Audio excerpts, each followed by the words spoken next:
tasting table. I'm Sarah, I'm Nikki, and we're your wine gurus. Today we're joined by our Goodman wine manager, Howard. We're pleased to taste the 4 great wines from Chateau Ste Michele Riesling selection this afternoon. We're going to start with our driest selection, which is the Chateau Ste Michele Dry Riesling. And it's important to note when we taste these wines that Chateau Ste Michele and many other producers utilize the IRF scale, which is on the back of each label, which basically tells you what the sweetness level or the perceived sweetness level of each wine is going to be. In this case, the dry Riesling is going to be the driest style wine. And we're going to start here and see what kind of flavors and notes of fruit that we picked up. It's crazy because I know that Riesling gets a rep for being overly sweet. And for them to actually write exclusively on their dry Riesling is great because a lot of people don't even know that about Rieslings. Well, the fun part about the tasting today is we're going to taste 4 wines that are made exactly the same. They're all made with 100% Riesling varietal. They're all made in the same method. There's no oak. It's 100% stainless steel, basically from the same region in the Columbia Valley. So you'll be able to see different styles and different taste profiles as we taste through the 4 wines progressively. Ooh, yeah. What do you think about this wine? Acidity. Yes, I definitely get that nice citrus flavor to it. I like it. Because I'm a big Sauv Blanc fan, and I know that that's way more acidic, but this is giving me acidic vibes on the side. Like I get the grippy. Do you know what I'm talking about? Yeah, definitely. And Riesling also picks up some minerality depending on what part of the world it's grown in. Parts in Alsace in France and also in Germany. We're going to taste a wine that has some German connections. Tend to have a lot of minerality, so that adds a different layer of complexity as well. But this is a really, really nice wine, relatively low in alcohol. As you mentioned, great acidity, and it's a really, I like it as a palate cleanser or a good way to start your meal, a night aperitif. So you can start with this. Again, being low alcohol and high acidity, the wines are versatile, so you can pair them up with a variety of different foods and styles. What are some foods that you'd recommend with this one? Well, in this dry style, I like it with Asian food.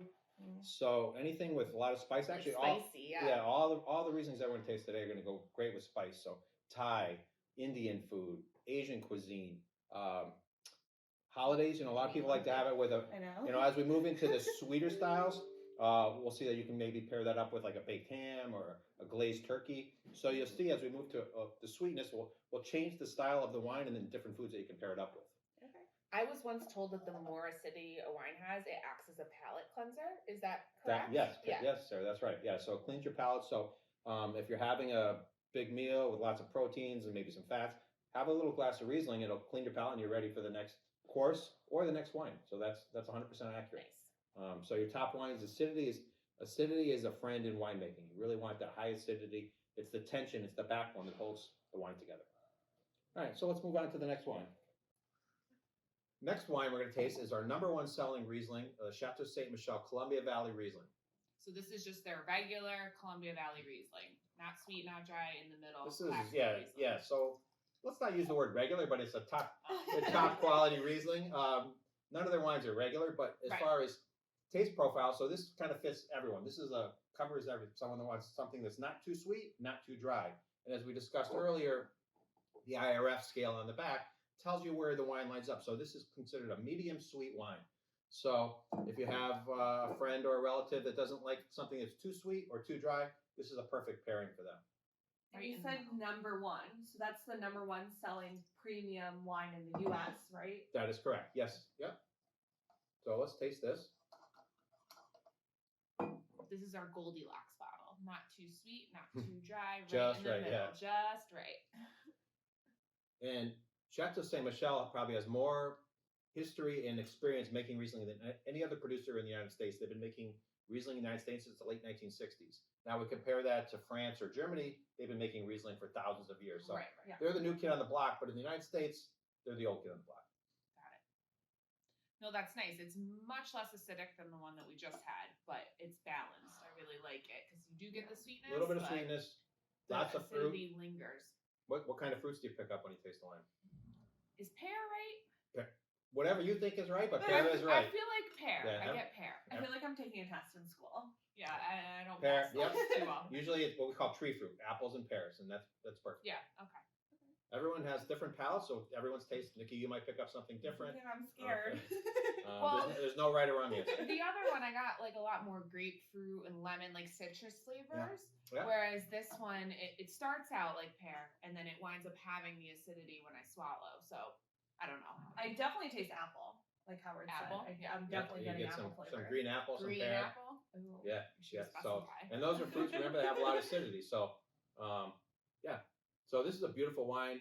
I love it. I usually have a couple bottles in my house all the time. So, whenever someone's coming over, we open it up, and it's definitely a crowd pleaser. Well, and Chateau Ste. Michele is a household name. Everybody knows that name. So Yes. Yeah. All right. So let's move on to the next wine. So the next wine in the lineup is a very special wine. It's made in a very small production. It's a joint venture between the famous Dr. Ernst Lucen from Moselle in Germany and the folks at Chateau Ste. Michele. This is a venture they've been making for almost 15 years. Dr. Lucen comes to the Columbia Valley and helps them produce the wine. Columbia Valley is a world-class growing region, just as Moselle in Germany, and they make this wine every year. The name of the wine is Eroica. It's named after Beethoven's Third Symphony. I think he named it that because of the symphonic nature of the wine and how it's harmonious as far as fruits and acidity and balance. And we're going to taste this wine and see what you think. As I said earlier, the wine is made in the same region that they make the Columbia Valley Riesling, but they pick a little different fruit selection and a little different methodology when they make the wine. I hope it makes me say, oh, right. As far as taste, it's still considered between medium dry and medium sweet. See what you think. It smells different than the other ones.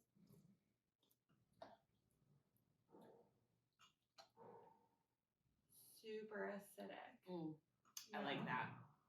Yeah, so Wow, that's really nice. very high tone acid, which is, again, we said earlier, is the backbone of the tension that holds the wine together. So beautiful, beautiful acidity, fruit. In some ways, it tastes drier than it actually is. Yeah. Right? Because it has the same level of sweetness as the previous wine, but it tastes a little bit drier. Yeah, absolutely. I was gonna say it almost reminded me of the dryness of the first one. Right, yeah. It's an amazing wine. I was in a seminar many, many years ago with Dr. Ernst Lucen, and he asked the panel, what makes Riesling the greatest white wine in the world? And, some hands went up, and he said, the reason that Riesling is the greatest white wine in the world is it's the wine you drink to get sober. And everyone chuckled. Remember, Riesling tends to have lower alcohol and high acidity, yeah. so you can have a second glass. Lower ABV on it.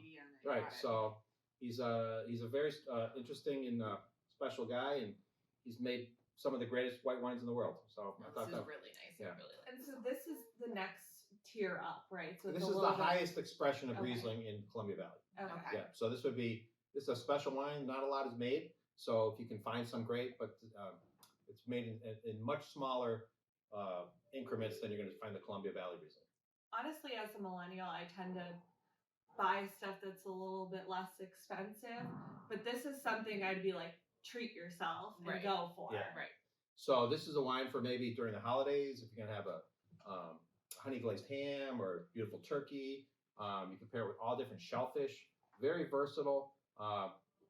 I would not hesitate to pour this at, it's poured at some of the greatest restaurants in the world as well. Right. So beautiful, beautiful wine, and Really we're lucky to nice. be able to taste that. So that kind of fits between the Columbia Valley, and this is the high expression of Riesling. We're going to finish our Riesling tasting today with the fourth Riesling, and this is the sweetest Riesling of the four that we're going to taste. And the scale on the back indicates that it's sweet Riesling. So all the way to the right-hand side of the scale, it indicates that it's sweet. So we started with the driest. Now we're going to go to the sweetest. And this is what a lot of people think of when they think of Riesling. Really sweet, mouth coating. And I think when we taste this wine, we're going to see, yeah, it is sweet, but it has a lot of different characteristics which you may not be familiar with. So let's try the Late Harvest Riesling from Chateau Ste. Michele. I like that they clearly label this as sweet and that the other one was dry. They make it abundantly clear what you're getting stylistically. Which, as we dive into it more, I can tell that there's more intricate levels to it. But as a consumer who's just shopping, I want to know that that's just sweet Riesling. Yeah, it's brilliant what they did. The scale that they put on the back of the label, very user-friendly. Yeah. Wines can be very complicated, so Right. they did a great job of really laying out, this is dry, this is in the middle, and this is sweet. So when we taste this, you may not get the sweetness on the nose, but you taste it, you're going to definitely get much more sweetness than the previous three wines.